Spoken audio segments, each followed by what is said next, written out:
Hey, youth. So on Monday, we opened with the story from Mark chapter 4, verses 35 to 41, where Jesus overwhelms the disciples with who he is. They had thought that they had known who Jesus was until they stepped out onto that boat and the storm hit. When Jesus calmed the storm by simply saying, "Peace, be still," they were filled with awe as well as fear. They looked at each other and they said, "Who then is this, that even the wind and the sea obey him?"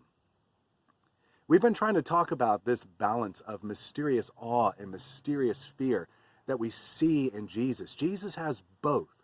Lewis tries to show us that with the character of Aslan.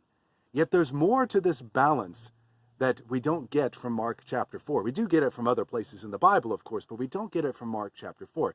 Let me illustrate with a quick story from the last battle.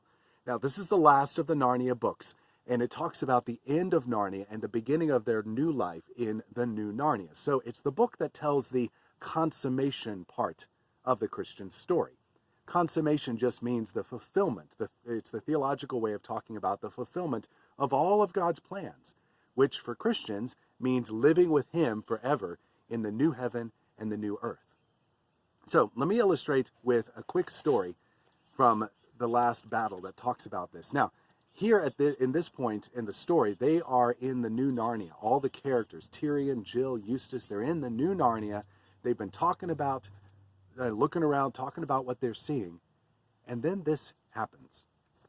The air suddenly grew sweeter, or the sweet air suddenly grew sweeter. A brightness flashed behind them. All of them turned. Tyrion turned last because he was afraid. There stood his heart's desire, huge and real. The golden lion, Aslan himself, and already the others were kneeling in the circle around his forepaws and burying their hands and faces in his mane as he stooped his great head to touch each of them with his tongue. Then he fixed his eyes on Tyrion, and Tyrion came near, trembling, and flung himself at the lion's feet, and the lion kissed him and said, "Well done, last of the kings of Narnia, who stood firm at the darkest hour." So here again, Lewis is showing us what Jesus is like through showing us what Aslan is like in these stories. And did you see the balance that's in this clip?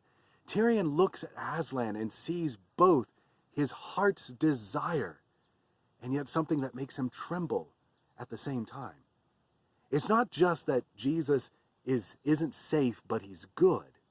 You see, Lewis also shows us that Jesus is our heart's desire, even if we stand before him trembling, like Tyrion did.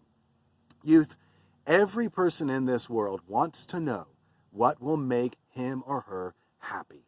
We're all desperately seeking what will make us happy, that person, that place, that thing that will meet all of our expectations, all of our needs, all our desires.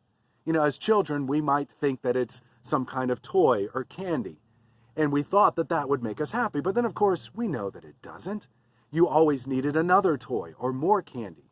As teens, you guys might think that you'll be satisfied with good grades, great athletic accomplishments, a car, or a significant other.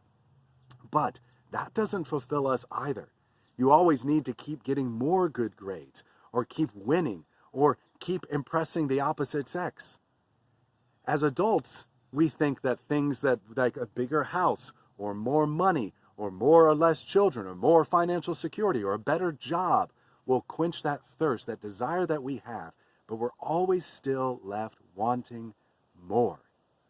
You see, that's because our desires are infinite, and all these other things are finite, are limited.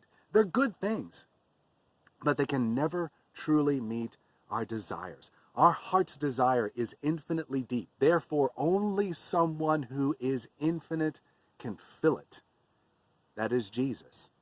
Like Aslan for Tyrion, he is our heart's desire. All those other things are merely meant to point us to Jesus. We want the sweetness of candy because we need the sweetness to our soul that only Jesus can provide. And no amount of candy can do that. We want a boyfriend or a girlfriend or a husband, or eventually a husband and wife, because we want to be loved. But the thing is, they can never love us enough. Only Jesus, sorry about that sawing. Hopefully that doesn't mess up the sound too much. Only Jesus can be the one who truly completes us. We want financial security or success, but that's because what we really want deep down is the protection and security of the King of the universe and his approval of us. He is our heart's desire, even though he may be scary as well. The disciples asked themselves, who then is this? On that day when Jesus calmed the storm. And Jesus answered them a little bit later and tells them about himself. I am the bread of life. Whoever comes to me shall not hunger, and whoever believes in me shall not thirst. You know, Ecclesiastes 3:11 tells us that God has put eternity into our hearts. He has made us so that we are made to desire something eternal, something huge, something infinite. And only someone who is infinite can truly fill that eternity that's in our hearts. Jesus does. Yet at the same time, while he's our heart's desires, if we see him as he really is, he also makes us tremble, as Aslan did when he stood before when Tyrion stood before him. Like we learned on Wednesday, that's because he's not safe. He's not tame or tameable by us. He doesn't come into our lives to do what we want and to serve our needs. He calls us to serve him. He bids us to come and die for him. That is where we find our greatest joy and our heart's desire, but it's also where we can't control, or where we lose all control, where we thought we had control. We have to give it all to him. And that's scary. As the famous hymn, When I Survey the Wondrous Cross, says in the very last line, love so amazing, so divine, demands my soul, my life, my all. So you guys think about that. I'll see you Sunday.